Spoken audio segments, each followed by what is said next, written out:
ให้มีครูบาอาจารย์เขาที่เรียนในฝ่ายนี้เนี่ยเนอะบอกว่าสิใบลานแต่ก่อนบางเรื่องมันก็เป็นตัวธรรมเป็นตัวบาลีเนี่ยต่างๆเลยจริงๆพวกนี้ต้องไปบอกข้าพเจ้าขั้นเนี่ยปฐมข้าพเจ้าอ่านไหนได้ตัวธรรมแต่ก่อนจะมันลึกแล้วก็เรียกว่าซ่อพุทธศาสนาก็จะว่าองค์ผมสิ้นธรรมทุกยุคสุดข้าพเจ้ามีใบยืนเรื่องมาประธานสุกาให้เสร็จครับเจ้าครั้งแรกขอตอนนั้นบริบูรณ์แต่ว่านุ่งเครื่องธรรมดาเป็นอย่างนี้เดี๋ยวนี้มาบวชเดี๋ยวนี้บวชทุกคนเนี่ยนะคือว่าแหละเอาเด็กน้อยนะ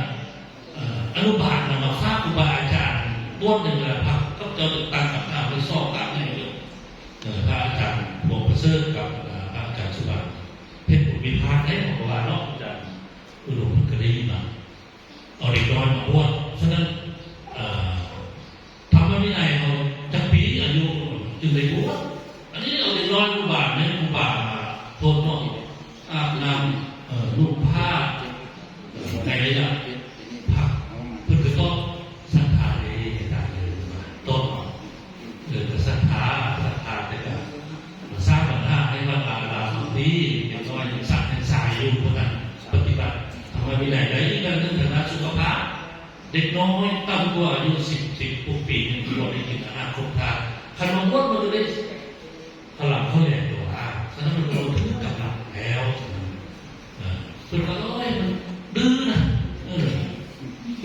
จำเป็นต้องมาพูดก็ได้ข้ามแม่อาจารย์เลยสอบอาจารย์ในเป็นตัวสักสักกับพี่ม้าเรื่องกันแล้วไปแล้วเรื่องที่สอบว่าสูตรข้ามมันปีใหม่เลยเนาะปีสุดกับปี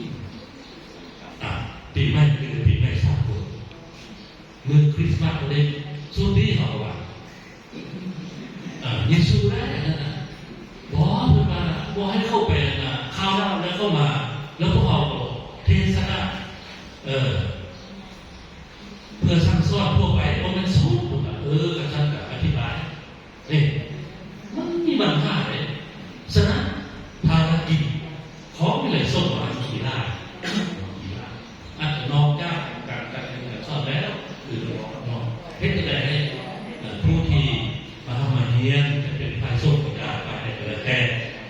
แน่นอนเวลาที่จบไปจะไปซื้อกับมันจะเป็นซื้อต่อเป็นภาคเป็นเจ้าเพื่อรักษาเสริมสูงเป็นวัดอีกเป็นที่พึ่งให้พุทธศาสนาในยืนยงอยู่กับระบบสาธารณะของเรานี้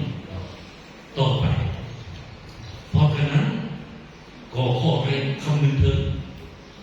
อันที่ว่าเดี๋ยวนี้มันจะมีไล่มีการเข้ามาเลยเนาะอันนี้เป็นสิยงอยู่นอกจากประชาชนเรา